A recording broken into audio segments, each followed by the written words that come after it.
தமிழகத்தில் வெற்றி தமிழர் முன்னேற்ற கழகம் தமிழ்நாட்டில் இப்படி ஒரு கட்சியா? யார் வச்சிருக்கா? வெற்றி தமிழர் முன்னேற்ற கழகம் யார் வச்சிருக்கா? யாரும் இல்லைங்க, கழக தோழர்கள் தான் வச்சிருக்காங்க. கழக தோழர்களா? ஆமாங்க. முன்னாடி திராவிட முன்னேற்ற கழகத்துல அவ்வளவு சேவை ஆற்றிருக்காங்க. இன்னைக்கு அது குடும்ப அரசியல் ஆயிடுச்சு. குடும்ப அரசியல் ஆகி என்ன செய்யறாங்க? வேலை செஞ்ச உழைப்பாளிகளுக்கு மதிப்பு இல்லை. ஏதோ கட்சியில எங்கேயோ இருந்து வரக்கூடிய கட்சிக்காரங்களுக்கு எல்லாம் என்ன செய்யறாங்க? வாங்க வாங்கன்னு கூப்பிட்டு அவங்களுடைய சொத்தை காப்பாற்றணும், அவங்களுடைய குடும்ப அரசியலை காப்பாற்றணும், அவங்களுடைய பதவியை காப்பாற்றணும், அவங்க குடும்பம் மட்டும்தான் இருக்கணும்னு நினைச்சிட்டு உழைத்தவர்கள் எல்லாம் உதாசீனப்படுத்தினார்கள். இந்த உதாசீனப்படுத்தியவர்கள் எல்லாம் ஒன்றிணைந்து கொண்டு இருக்கிறார்கள்.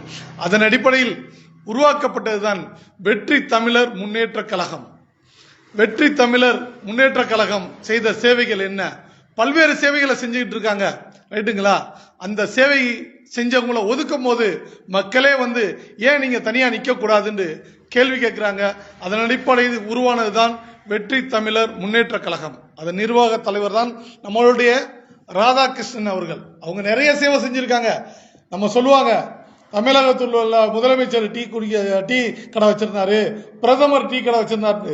அவங்க வச்சிருந்தாங்களோ இல்லையோ, நீங்க திண்டுக்கல் மாவட்டம் நத்த ரோட்ல இருக்கக்கூடிய ஆர்எம்டிசி காலனியில் வந்தீங்கன்னா இவங்க அடிமட்டத்திலிருந்து அந்த ஏழை எளிய மக்களுக்காக குறைந்த விலையில் ஆரம்பிச்ச அந்த டீ கடை இன்ன வரைக்கும் ரன் பண்ணிக்கிட்டு இருக்காங்க. இன்னைக்கு சிறந்த உணவகம் அந்த ஏரியாவில் இல்லைன்னு அழகான ஒரு டீ கடையும் இருக்கு, நம்ம பேக்கரியும் இருக்கு. அந்த மாதிரியான பேக்கரி அந்த பகுதி மக்களையே மகிழ்ச்சியில் ஆழ்த்திருக்கு. அப்படிப்பட்டவர் தான் நம்ம நிறுவன தலைவர். காலேஜ் வரை வச்சிருக்காங்க, ரைட்டுங்களா? காலேஜ் உருவாக்கி இருக்காங்க. இப்படிப்பட்ட உருவாக்கத்திற்கு இருக்கக்கூடிய ஒரு தலைவர்களை உதாசீனம் பண்ணக்கூடிய கட்சிக்கு முன்னாடி நாம நிற்கணும் அப்படிங்கிறதுக்காக புதிய கட்சியை உருவாக்கி இருக்காங்க. வெற்றி தமிழர் முன்னேற்ற கழகத்தின் நிர்வாக தலைவர். அவங்களுக்கு இப்ப கிடைச்சிருக்க சின்னம் பலாப்பழ சின்னம். அவர்களுக்கு பலாப்பழ சின்னம் கிடைச்சிருக்கு. அவங்கள்ட்ட சிறு கேட்போம். சொல்லுங்க, உங்க பயணம் எப்படி இருக்கிறது? அனைவருக்கும் வணக்கம்.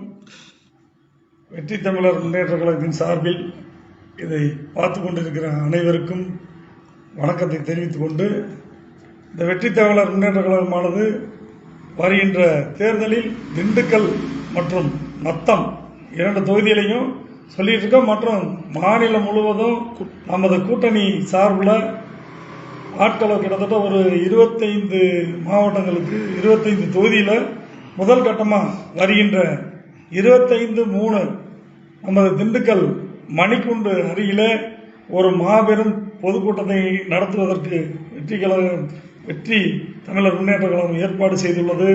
இந்த கூட்டத்தின் வாயிலாக பல்வேறு செய்திகளை இந்த உலகத்திற்கு தெரிவிக்க உள்ளோம். எங்களுக்கு தற்பொழுது பலாப்பழ சின்னம் கிடைத்துள்ளது. அந்த சின்னம் 2 தொகுதிகளிலும் வெற்றி பெறும்.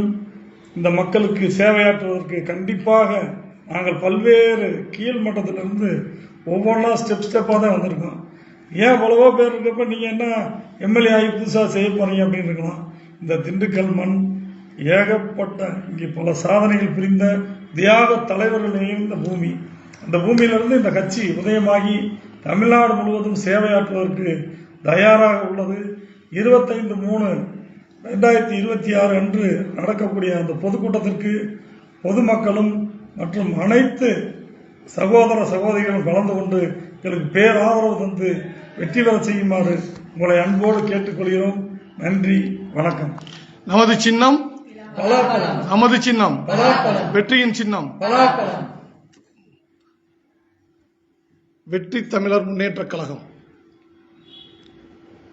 வெற்றியின் பாதையில் முதல்ல இலக்காக அவங்களுக்கு கிடைச்ச சின்னம் வந்து பலாப்பழ சின்னம் கிடைச்சிருக்கு. அந்த கூட்டணி கட்சி அவர்கள் கூட்டணி 25 சட்டமன்ற வேட்பாளர்களை அறிமுகப்படுத்தும் நிகழ்ச்சியாக வருகின்ற 25/3/2026 தோள் கொடுப்போம், எதிரிகளுக்கு தோல் உரிப்போம் என்று அந்த நிகழ்ச்சி நடைபெற இருக்கிறது. அனைவர்களும் வந்து கலந்து கொள்ளுமாறு உங்களை அன்போடு அழைக்கிறார்கள். வெற்றி தமிழர் முன்னேற்ற கழகம். நன்றி.